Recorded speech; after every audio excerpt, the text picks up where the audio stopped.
Business की कुछ ताजा खबरें आज की इस छोटी सी वीडियो में। आज की फर्स्ट न्यूज स्विगी के बारे में है, जो कि जल्दी ही एंटर कर सकती है स्पोर्ट्स सेगमेंट में, क्योंकि स्विगी ने रिसेंटली अपनी एक सब्सिडी सेटअप की है जो कि स्पोर्ट्स और रिक्रिएशनल एक्टिविटीज पर फोकस करेगी। और मार्केट में जिसके लिए स्पेकुलेशंस भी हो रही है कि कंपनी जल्द ही फुल स्केल स्पोर्ट्स बिजनेस में एंटर कर सकती है। और जिस पर सीईओ रोहित कपूर ने भी रिएक्ट किया है। सीईओ रोहित कपूर ने क्लैरिफाई किया है कि स्विगी स्पोर्ट्स बिजनेस में किसी सिग्निफिकेंट तरीके से एंटर नहीं कर रही है, बट कंपनी ने रिसेंटली मुंबई के पिकल बॉल टीम के लिए टीम राइट्स को एक्वायर किया है, जो कि आने वाली पिकल बॉल लीग में खेलने वाली है। जिन लोगों को पिकल बॉल गेम के बारे में नहीं पता, तो मैं उन्हें बता दूं कि ये सेम टेनिस की तरह होता है दिखने में, पर इसको हम टेनिस नहीं बोल सकते क्योंकि इसके खेलने का तरीका, इसके स्कोरिंग, इसके रूल्स, रेगुलेशन और इक्विपमेंट्स टेनिस से बहुत अलग होते हैं। और इस गेम की फोटो मैं आपको स्क्रीन पर दिखा दूंगी, जिससे आपको थोड़ा बहुत आइडिया लग जाएगा। बढ़ते हैं नेक्स्ट न्यूज की तरफ, जो कि है ओला के बारे में, और जो कि जल्द ही एंटर कर सकता है फूड एंड बेवरेज सर्विस में ओएनडीसी की हेल्प से। तो ओला ने recently food and beverage vertical को ओएनडीसी के थ्रू इंडिया में एक्सपैंड करने की सोच रहा है, पर फिलहाल ये सर्विस कुछ लिमिटेड सिटीज में ही अवेलेबल है और आगे एक्सपेंशन का भी प्लान है। और रिसेंटली ओला ने फूड एंड बेवरेज सर्विस के अलावा एक और सेगमेंट में भी एंटर किया है, जो कि है ग्रोसरी डिलीवरी, और जो सेम वो लोग ओएनडीसी के थ्रू कर रहे हैं। वैसे अगर देखा जाए तो ये बहुत ज्यादा अच्छी स्ट्रेटेजी है, क्योंकि इस वक्त ओएनडीसी के पास बहुत बड़ा नेटवर्क है और जिसका ओला अच्छी तरीके से यूज भी कर रहा है। पर इसके अलावा भी ट्रोलिंग का सामना करना पड़ रहा है, ओला को नहीं, ओला के सीईओ को, क्योंकि उन्होंने फिर से कुछ ऐसा बोल दिया है जो लोगों को पसंद नहीं आ रहा है। बेसिकली हुआ क्या है, ओला के सीईओ भावेश अग्रवाल ने एक ईमेल भेजा है जिसमें वो पुअर अटेंडेंस पर स्ट्रिक्ट एक्शन लेने की वार्निंग दे रहे हैं। उस पूरी ईमेल में एग्जैक्टली लिखा क्या गया है ये आपको स्क्रीन पर दिख ही रहा होगा, आप पढ़ सकते हो। इसके अलावा उन्होंने ये भी कहा है कि मंडे से स्ट्रिक्टर अटेंडेंस पॉलिसी लागू होगी और एचआर उन एम्प्लॉयज को एड्रेस करेगा जो सिस्टम को गलत फायदा उठा रहे हैं। और बस इसी पर सोशल मीडिया पर उनको बैकलैश फेस करने को मिल रहा है बहुत ज्यादा फिर से, क्योंकि उन्होंने पास में भी कुछ ऐसी चीजें बोली है जो लोगों को पसंद नहीं आई है। और अगेन ये लोगों को इस न्यूज के ऊपर मिक्स रिएक्शन आ रहा है, जहाँ पे कुछ लोग सपोर्ट कर रहे हैं और कुछ लोग बिल्कुल ही अगेंस्ट हैं। वैसे अगर देखा जाए तो ओला की मार्केटिंग भी अच्छी हो रही है, पर पॉजिटिव नहीं, नेगेटिव थोड़ी सी। ओला ने जैसे कुछ बोला तो मार्केट में वो न्यूज आग की तरह फैलती है, और देखते हैं आगे क्या होता है ओला के साथ। उसके अलावा हम बढ़ते हैं नेक्स्ट न्यूज की तरफ, जो कि है इन्फोसिस के बारे में, और जो कि डेवलपमेंट सेंटर में कोलकाता में इन्वेस्ट करने वाला है 426 करोड़, और जिसका की साइज होगा 3,20,000 स्क्वायर फीट, और जिसमें की कैपेसिटी है 4,000 एम्प्लॉयज के काम करने की हाइब्रिड वर्किंग मॉडल में। और ये डेवलपमेंट सेक्टर फोकस किस पे करेगा, तो ये फोकस करेगा क्लाउड्स पर, एआई पर, डिजिटल टेक्नोलॉजीज पर। इसके अलावा एम्प्लॉयमेंट पर फोकस करेगा, जो कि इंडस्ट्रीज जैसे कि manufacturing, financial services, energy and logistics. तो बढ़ते हैं नेक्स्ट न्यूज की तरफ, जो कि एक इंटरेस्टिंग न्यूज है और जो कि है क्रिप्टो के बारे में, और जिसमें कि ऐसा बोला जा रहा है कि इंडिया जल्दी ही crypto exchange regulatory framework introduce कर सकता है 2025 में। कहाँ पे? गिफ्ट सिटी गुजरात में। देखा जाए तो बहुत बड़ी न्यूज है और बहुत अच्छी न्यूज भी है। पर्सनली मेरे को खुशी हुई इसको सुनकर, पर सिर्फ उसके बाद मेरे को टैक्स मेरे दिमाग में घूम रहा है। पर आप मुझे कमेंट सेक्शन में जरूर बताना कि क्या आप लोग खुश हो इस न्यूज से, या फिर आप चाहते हो कि इंडिया में क्रिप्टो ना ही आए तो अच्छा है। और जो न्यूज को पहले से फॉलो करते आ रहे हैं उनको मैंने बताया भी था कि कैसे इंडिया को छोड़कर बाकी की सारी कंट्रियां जो है क्रिप्टो में कितना इन्वेस्ट करती है। और कुछ कुछ कंट्रियां तो ऐसी है जहां का यूथ जो कि 30 साल तक का है वो 80% इन्वेस्टमेंट करता है क्रिप्टोज में, जो कि बहुत बड़ी बात है। वहां के मेन मार्केट को छोड़कर वो लोग क्रिप्टो में इन्वेस्ट करते हैं। आप मुझे अपना व्यू जरूर बताना, क्योंकि मेरी जो ऑडियंस है, मैंने जितना अपना स्टैट्स देखा है, वो सारी यंग ऑडियंस है बिल्कुल। सो बढ़ते हैं नेक्स्ट न्यूज की तरफ, जो कि है इलॉन मस्क के बारे में। आज हम नेशनल न्यूज में इलॉन मस्क को क्यों कवर कर रहे हैं, क्योंकि उनकी स्टारलिंक कंपनी को लेकर मार्केट में नेगेटिव सेंटीमेंट्स फैले हुए हैं इंडिया में। तो बेसिकली मैं किस बारे में बात कर रही हूँ, तो मैं बात कर रही हूँ स्टारलिंक के सैटेलाइट बीम के बारे में, जो कि इंडिया के ऊपर ऑफ कर दिया गया है इलॉन मस्क के द्वारा। इस चीज को लेकर तो वो है मणिपुर केस को लेकर, क्योंकि उनकी स्टारलिंक कंपनी का इस्तेमाल घुसपैठियों द्वारा किया जा रहा था मणिपुर में बैठकर। अब जिन लोगों को इस केस के बारे में नहीं पता, तो मैं उन्हें बता दूं कि इंडियन सिक्योरिटी फोर्सेज ने इम्फाल ईस्ट और दूसरे डिस्ट्रिक्ट्स में रेड की थी, जिसमें इंटरनेट डिवाइसेस के साथ कुछ हथियार और गोली भी मिले थे।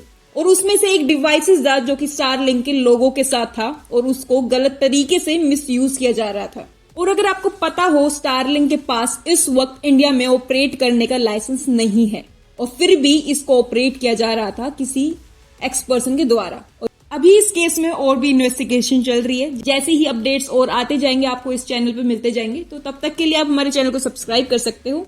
पर बात करी जाए इस न्यूज के बारे में, बात करी जाए स्टारलिंक के बारे में, तो ये उनके लिए एक नेगेटिव पॉइंट साबित हो सकता है क्योंकि ये हमारी नेशनल सिक्योरिटी से जुड़ चुका है और शायद आने वाले टाइम में स्टारलिंक को थोड़ा और मुसीबत फेस करने को मिल सकता है इसकी वजह से। पर इलोन मस्क ने इस पे प्रॉम्प्ट डिसीजन लेके बहुत अच्छा किया, जो कि एक तारीफ के काबिल चीज है कि उन्होंने तभी की तभी इंडिया के ऊपर से बीम को बंद कर दिया सैटेलाइट की। देखते हैं आने वाले टाइम में स्टारलिंक कब एंटर कर पाती है इंडियन मार्केट्स में। तो इसी के साथ बढ़ते हैं नेक्स्ट न्यूज की तरफ, जो कि है जीरोधा के बारे में, जिसने की एक अच्छा लॉन्च किया है जो कि ट्रेडर्स के लिए सही साबित हो भी सकता है और नहीं भी। तो उन्होंने लॉन्च कर दिया है मार्जिन ट्रेडिंग फैसिलिटी को, जो कि अलाउ करेगा ट्रेडर्स को कि वो 80% ऑफ देयर ट्रेड वैल्यू बोरो कर सकते हैं जीरोधा से। तो फॉर एग्जांपल, अगर आप एक ट्रेडर हो या फिर आप ट्रेडिंग शुरू करने वाले हो, तो आप अगर 10,000 का कैपिटल मार्केट में लेके गए हो ट्रेड करने के लिए, तो उसका 80% यानी कि 8,000 रुपए जीरोधा आपको देगा, साथ में ट्रेड मार्जिन को इंक्रीज करने के लिए। यानी कि जो टोटल कैपिटल आपके पास अवेलेबल होगी उस वक्त वो होगी 18,000 की, और जो कि अगेन आपको अच्छा प्रॉफिट भी करवा सकती है और अच्छा लॉस भी। और इस पर सीईओ नितिन कामत ने भी कहा है कि यूजर्स को कि ध्यान से थोड़ा सा। इसके अलावा हम बढ़ते हैं नेक्स्ट न्यूज की तरफ, जो कि है फिजिक्स वल्ला के बारे में, जिसका कि आईपीओ जल्द ही देखने को मिल सकता है मार्केट में और जो कि रेस कर सकता है 400 से लेके $500 मिलियन तक। तो ये न्यूज बहुत बढ़िया हो सकती है पीडब्ल्यू के लिए। सारी एडटेक कंपनियां लिस्ट होना चाहती है पर लिस्ट हो ही नहीं पाती है, बायजूस हो या फिर अनअकैडमी हो। देखते हैं फिजिक्स वल्ला हो पाती है कि नहीं। इसके अलावा अगर हम बात करें नेक्स्ट न्यूज के बारे में, तो वो है बिहार के बारे में, जहां पे आईटी इन्वेस्टमेंट्स के लिए उन्होंने नई पॉलिसी लेकर आ चुके हैं और जो कि ऑफर करती है 70% subsidies for investment in IT sector in Bihar. तो ये भी एक अच्छी चीज है और इसमें मेजर प्रपोजल्स भी आए हैं बड़ी बड़ी कंपनियों से, भारतीय एयरटेल से और बहुत सारी बड़ी कंपनियों से धीरे धीरे करके आने लग रहे हैं। उसके अलावा अगर आप और डिटेल्स चाहते हो तो स्क्रीन पर आपको दिख रही होंगी, आप पॉज कर रीड कर सकते हो। बढ़ते हैं नेक्स्ट न्यूज की तरफ, जो कि है मैजिक पिन के बारे में और जो कि एक फूड डिलीवरी स्टार्टअप है, सेम लाइक ज़ेप्टो, आपका स्विगी और जोमेटो की तरह। तो मैजिक पिन ने भी अपनी 15 minute delivery services magic now launch कर दी है, जो कि 6 मेजर सिटीज में, अभी बड़ी बड़ी सिटीज में, छोटी सिटीज में नहीं है।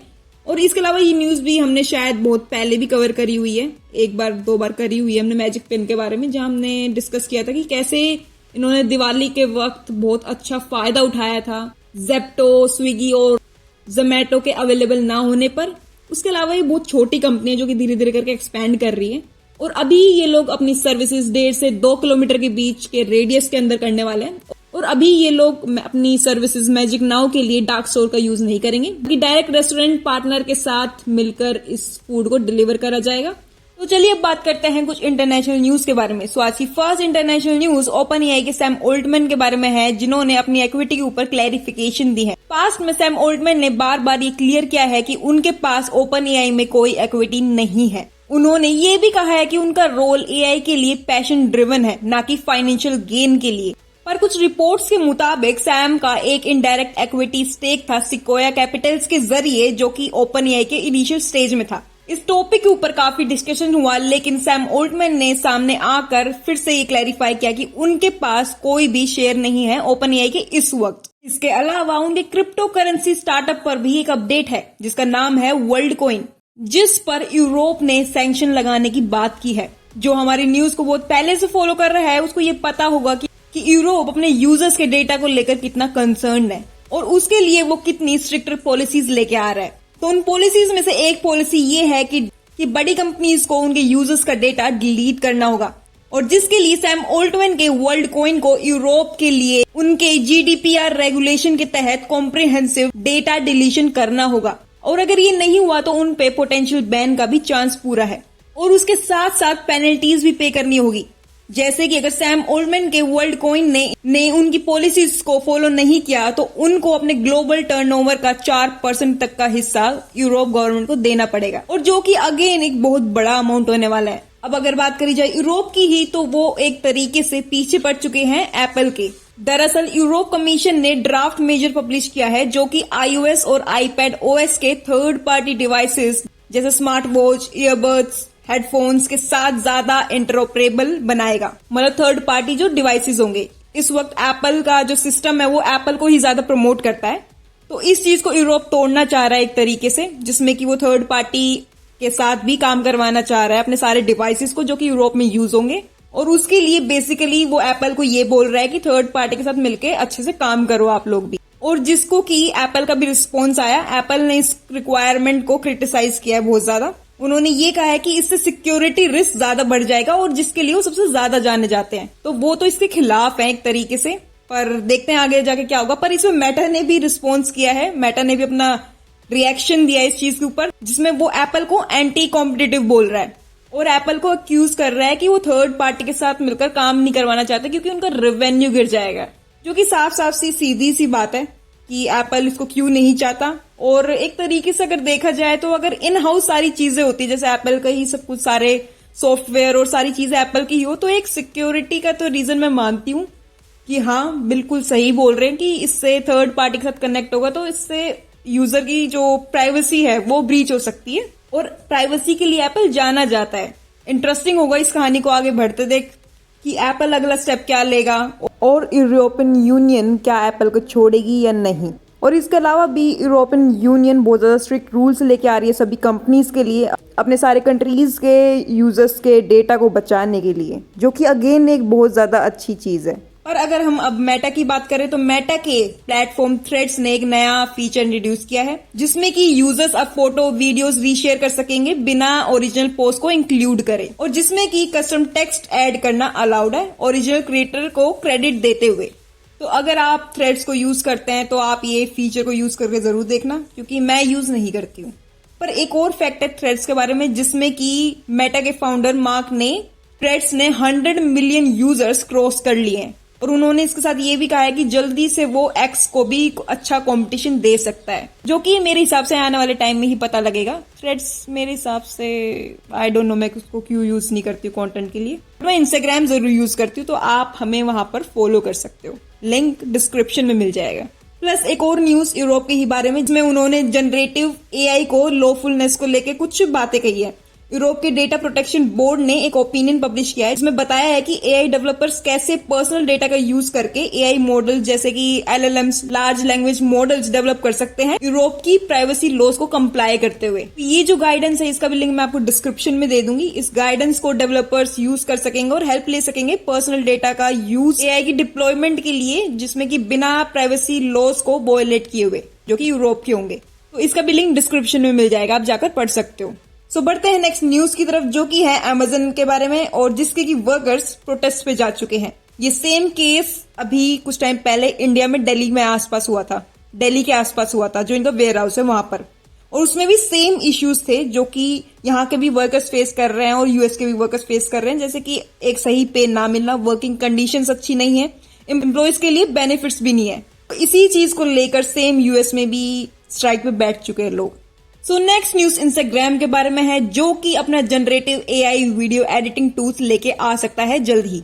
आने वाले टाइम में आपको देखने को मिल सकता है इंस्टाग्राम का खुद का एआई वीडियो एडिटिंग टूल, और जिसमें कि हर एस्पेक्ट को कवर किया जाएगा जो कि वीडियो एडिटिंग के लिए बहुत ज्यादा इंपॉर्टेंट है। और ये मेरे हिसाब से बहुत ज्यादा इंटरेस्टिंग होने वाला है, क्योंकि इससे कंटेंट क्रिएटर का जो सॉफ्टवेयर सारे जितने भी यूज होते हैं उसको आसान हो जाएगा अगर ये इंस्टाग्राम खुद ही लेके आ जाता है। तो बढ़ते हैं नेक्स्ट न्यूज की तरफ, जो कि है एप्पल के बारे में, और जो कि फेस कर रहा है चाइना में चैलेंजेस अपने एप्पल इंटेलिजेंस को लॉन्च करने के लिए।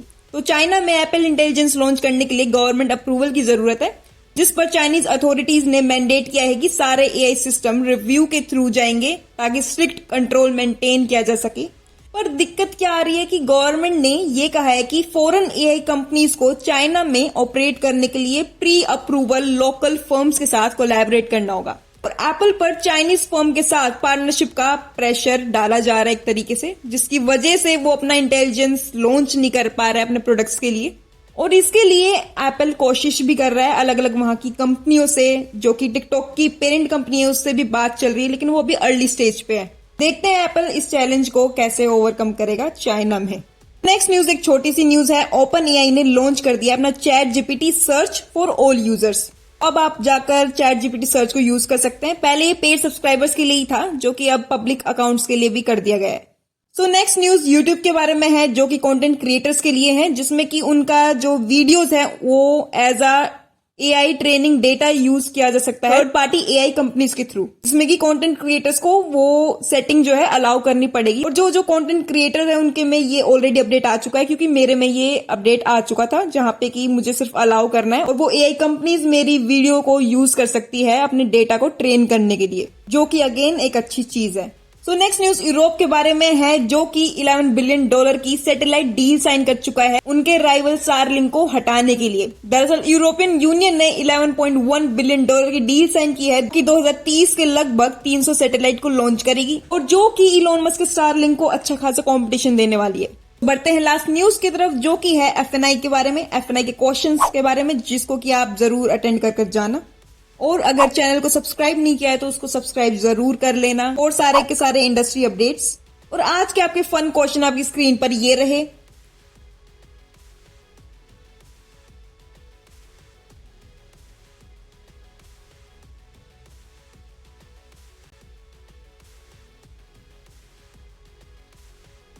धन्यवाद।